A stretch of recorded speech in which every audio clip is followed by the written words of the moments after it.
शुक्रवार व्रत कथा। एक गांव में एक बुढ़िया रहती थी जिसके 7 बेटे थे। 6 बेटे कमाने वाले थे और एक बेटा निकम्मा था। बुढ़िया माँ अपने 6 बेटों का जूठा 7वें बेटे को देती थी। 7वां बेटा एक दिन अपनी पत्नी से बोला, देखो मेरी माता का मुझ पर कितना प्रेम है। वह बोली, क्यों नहीं, सबका झूठा बचा हुआ तुमको खिलाती है। उसने कहा, जब तक आंखों से ना देखूं मैं तेरी बात नहीं मान सकता। पत्नी ने हंसकर कहा, देख लोगे तब तो मानोगे। कुछ दिन बाद एक बड़ा त्योहार आया। घर में 7 प्रकार के भोजन और चूरमे के लड्डू बने। वह पत्नी की बात को जांचने के लिए सिरदर्द का बहाना बनाकर पतला कपड़ा सिर पर ओढ़कर चारपाई पर सो गया और कपड़े में से सब देखता रहा। 6 भाई भोजन करने आए। उसने देखा माँ ने उनके लिए सुंदर सुंदर आसन बिछाए, 7 प्रकार की रसोई परोसी और आग्रह कर करके उन्हें भोजन कराती रही। वह सब देखता रहा।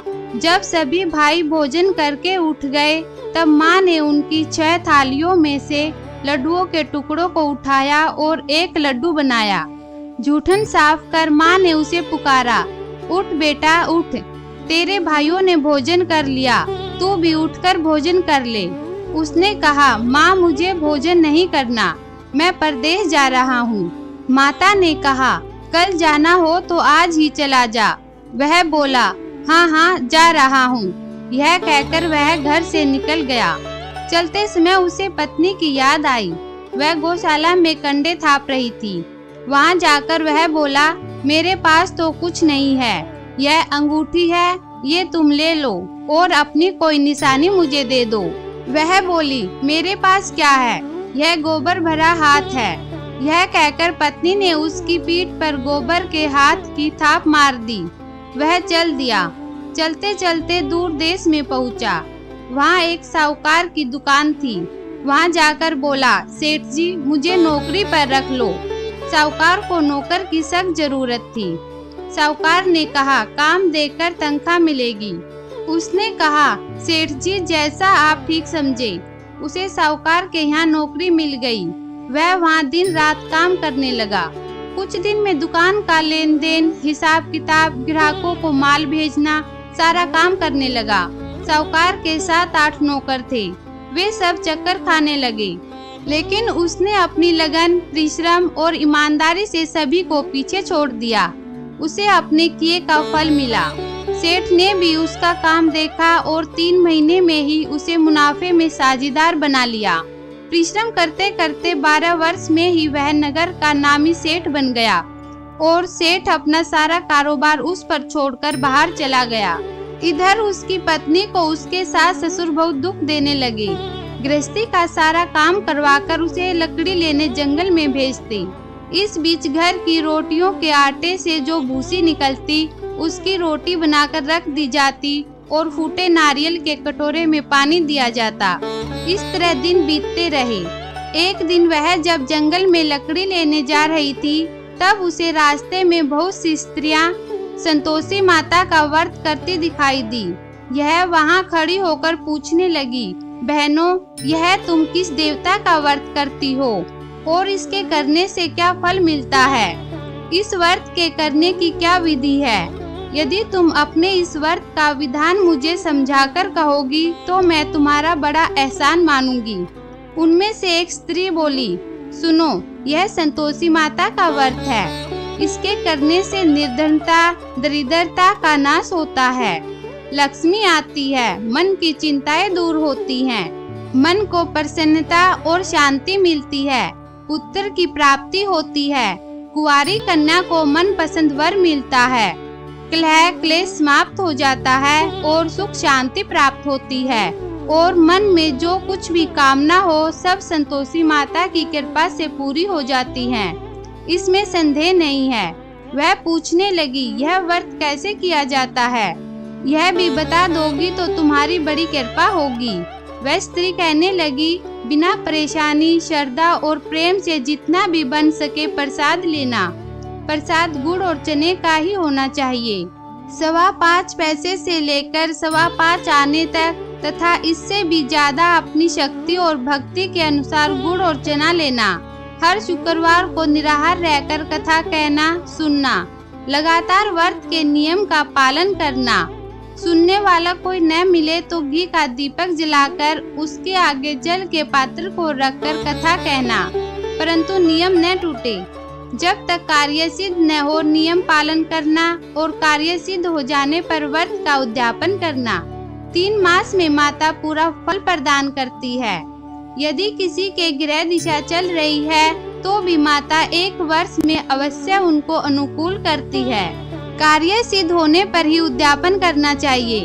उद्यापन में 2.5 सेर आटे का खाजा तथा इसी के अनुसार खीर तथा चने का साग बनाना, 8 बच्चों को भोजन कराना, जहाँ तक मिले देवर जेठ भाई बंधु कुटुंब के लड़के लेना, ना मिले तो रिश्तेदारों और पड़ोसियों के लड़के बुलाना, उन्हें भोजन कराकर दक्षिणा देना। ध्यान रखना उस दिन घर में कोई खटाई न खाए। यह सुनकर वह वहाँ से चली गई। रास्ते में लकड़ी के बोझ को बेच दिया और उन पैसों से गुड़ चना ले माता के व्रत की तैयारी कर आगे चलने लगी। रास्ते में संतोषी माता के मंदिर में जाकर माता के चरणों में लौटने लगी, विनती करने लगी, माँ मैं दीन हूँ, मूर्ख हूँ, व्रत के नियम कुछ नहीं जानती, मैं बहुत दुखी हूँ। हे माता मेरा दुख दूर कर, मैं तेरी शरण में हूँ। माता को दया आई। एक शुक्रवार बीता कि दूसरे शुक्रवार को ही उसके पति का पत्र आया और तीसरे शुक्रवार को उसका भेजा हुआ पैसा आ पहुँचा। यह देखकर जेठानी मुंह सिकोड़ने लगी। इतने दिनों बाद इतना पैसा आया है, इसमें क्या बड़ाई है। लड़के ताना देने लगे। काकी के पास अब पत्र आने लगे, पैसे आने लगे, अब तो काकी की इज्जत बढ़ेगी, अब तो काकी बुलाने से भी नहीं बोलेगी। वह बेचारी सरलता से कहती, भैया पत्र आए, रुपया आए तो हम सबके लिए अच्छा है। ऐसा कहकर आंखों में आंसू भरकर संतोषी माता के मंदिर में जा मातेश्वरी के चरणों में गिरकर रोने लगी। माँ मैंने तुमसे पैसा नहीं मांगा, मुझे पैसे से क्या काम, मुझे तो अपने सुहाग से काम है, मैं तो अपने स्वामी के दर्शन और सेवा मांगती हूँ। तब माता ने प्रसन्न होकर कहा, जा बेटी तेरा स्वामी जल्दी ही आएगा। यह सुन खुशी से पागल हो वह घर आकर काम करने लगी। संतोषी माँ विचार करने लगी, इस भोली पुत्री से मैंने कह तो दिया कि तेरा पति शीघ्र आएगा, पर आएगा कहाँ से। वह तो इसे सपने में भी याद नहीं करता। उसे इसकी याद दिलाने तो मुझे खुद ही जाना पड़ेगा। संतोषी माता ने उस बुढ़िया के बेटे को सपने में समझाया, पुत्र तेरी घरवाली बहुत कष्ट उठा रही है। वह बोला, हाँ माता यह तो मुझे भी मालूम है, परंतु क्या करूं, वहां कैसे जाऊं। परदेश की बात है, लेन देन का सारा हिसाब किताब है, कोई जाने का रास्ता नजर नहीं आता। आप ही कोई राह दिखाए कि मैं अपनी पत्नी के पास कैसे जाऊं। माँ कहने लगी, सवेरे नहा धोकर संतोषी माता का नाम ले, घी का दीपक जलाकर संतोषी माता को प्रणाम करना और दुकान पर जा बैठना। देखते देखते तेरा सारा लेन देन चुक जाएगा, जमा माल बिक जाएगा, सांझ होते होते धन का ढेर लग जाएगा। वह अगले दिन सुबह बहुत जल्दी उठा। उसने अपने मित्र बंधुओं परिचितों से सपने में माता द्वारा कई बात कह सुनाई। वे सब उसकी बात सुनकर उसकी खिल्ली उड़ाने लगे। वे कहने लगे कि कहीं कभी सपने की बात भी सच्ची होती है। एक बूढ़ा व्यक्ति बहुत समझदार था। वह बोला, देखो भाई मेरी बात मानो, इस तरह सच या झूठ कहने के बदले तुम देवी ने जैसा कहा है वैसा ही करना, तेरा क्या जाता है। बूढ़े की बात मानकर नहा धोकर उसने संतोषी माता को प्रणाम किया, फिर घी का दीपक जलाकर दुकान पर जा बैठा। शाम तक धन का ढेर लग गया। वह हैरान हुआ, मन में संतोषी माता का नाम ले प्रसन्न हो घर जाने के लिए गहना कपड़ा व सामान खरीदने लगा। सब काम से निपट अपने घर को रवाना हुआ। उधर उसकी पत्नी जंगल में लकड़ी लेने गई। लौटते वक्त थक जाने के कारण संतोषी माता के मंदिर पर विश्राम करने बैठ गई। यह तो उसका रोज रुकने का स्थान था। धूल उड़ती देख उसने माता से पूछा, हे माता, यह धूल कैसे उड़ रही है? माँ ने कहा, हे पुत्री, तेरा पति आ रहा है। अब तू ऐसा कर, लकड़ियों के 3 बोझ बना, एक नदी के किनारे पर रख, दूसरा मेरे मंदिर पर और तीसरा अपने सिर पर रख। तेरे पति को लकड़ी का गट्ठा देखकर मोह पैदा होगा। यह वहाँ रुकेगा, नाश्ता पानी बना खाकर माँ से मिलने जाएगा। तू लकड़ी का बोझ उठाकर जाना और बीच चौक में गट्ठा डालकर 3 आवाजें जोर से लगाना। लो सासू जी, लकड़ियों का गट्ठा लो, भूसी की रोटी दो, नारियल के खोपरे में पानी दो, आज कौन मेहमान आया है। संतोषी माँ की बात सुनकर वह बहुत प्रसन्न मन से लकड़ियों के 3 बोझ बना लाई, एक नदी के तट पर और दूसरा माता के मंदिर पर रखा। इतने में ही उसका पति वहां आ पहुंचा। सूखी लकड़ी देखकर उसको इच्छा हुई कि अब यहीं विश्राम कर ले और भोजन बनाकर खा पीकर गांव चले। इस प्रकार भोजन कर विश्राम कर वह अपने गांव में आ गया। उसी समय बहू सिर पर लकड़ी का गट्ठा लेकर आ गई। उसने गट्ठे को आंगन में डाल जोर से 3 आवाजें दी। लो सासू जी, लकड़ी का गट्ठा लो, भूसी की रोटी दो, नारियल के खोपर में पानी दो, आज कौन मेहमान आया है। यह सुनकर सास ने अपने दिए हुए कष्टों को भुलाने के लिए कहा, बहू, तू ऐसा क्यों कहती है? तेरा मालिक ही तो आया है। बैठ, मीठे चावल खा, कपड़े गहने पहन। पत्नी की आवाज सुनकर उसका पति बाहर आया और उसके हाथ में अपनी अंगूठी देखकर व्याकुल हो गया। उसने माँ से पूछा, माँ, यह कौन है? माँ बोली, बेटा, तेरी पत्नी है। आज 12 वर्ष हो गए हैं। जब से तू गया है तब से सारे गांव में जानवर की तरह भटकती फिरती है। काम काज कुछ करती नहीं, 4 समय आकर खा जाती है। अब तुझे देखकर भूसी की रोटी और नारियल के कटोरे में पानी मांग रही है। वह बोला, माँ, मैंने इसे भी देखा है और तुम्हें भी। मुझे दूसरे घर की चाबी दो, मैं उसमें रहूंगा। माँ ने कहा, ठीक है बेटा, जैसी तेरी मर्जी। कहकर माँ ने चाबी का गुच्छा बेटे के सामने रख दिया। उसने दूसरे घर को खोलकर सारा सामान जमाया। एक ही दिन में वहाँ राजा के महल जैसा ठाट बाट बन गया। अब क्या था, वह सुख भोगने लगी। अगले शुक्रवार अपने पति से कहा, मुझे संतोषी माता का उद्यापन करना है। पति बोला, बहुत अच्छा, खुशी से कर लो। वह उद्यापन की तैयारी करने लगी। जेठ के लड़कों को भोजन के लिए कहने गई, परंतु पीछे से जेठानी ने अपने बच्चों को सिखाया कि भोजन के समय सब लोग खटाई मांगना, जिससे उसका उद्यापन पूरा न हो।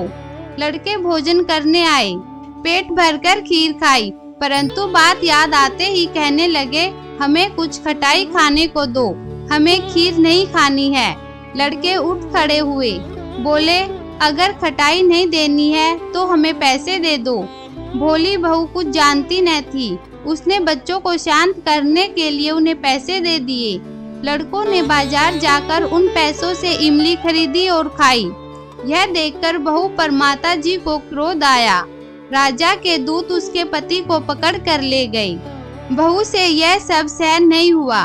वह संतोषी माता के मंदिर में गई और कहने लगी, माता, तुमने यह क्या किया? हंसाकर क्यों रुलाने लगी?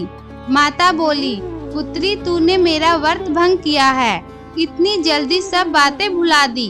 वह बोली, माता, मैं कुछ नहीं भूली हूँ, न कुछ अपराध किया है। मुझे तो लड़कों ने धोखे में डाल दिया है, मुझे क्षमा करो माँ।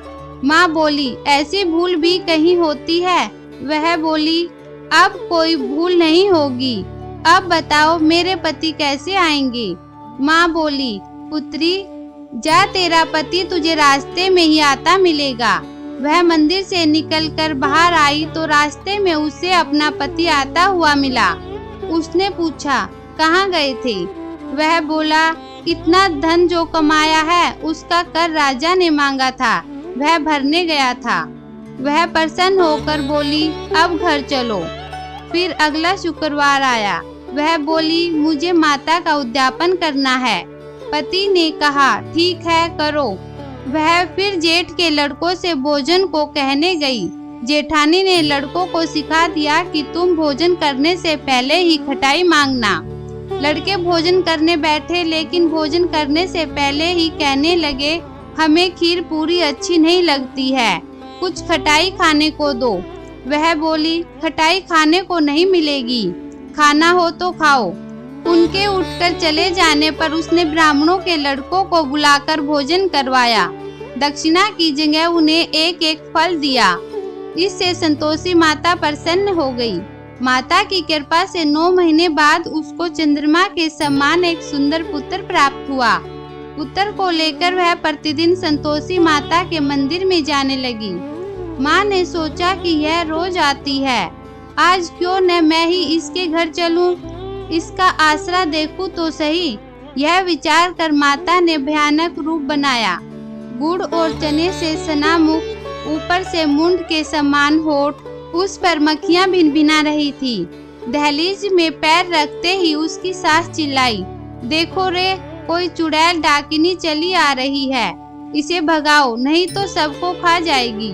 बहू रोशनदान से देख रही थी।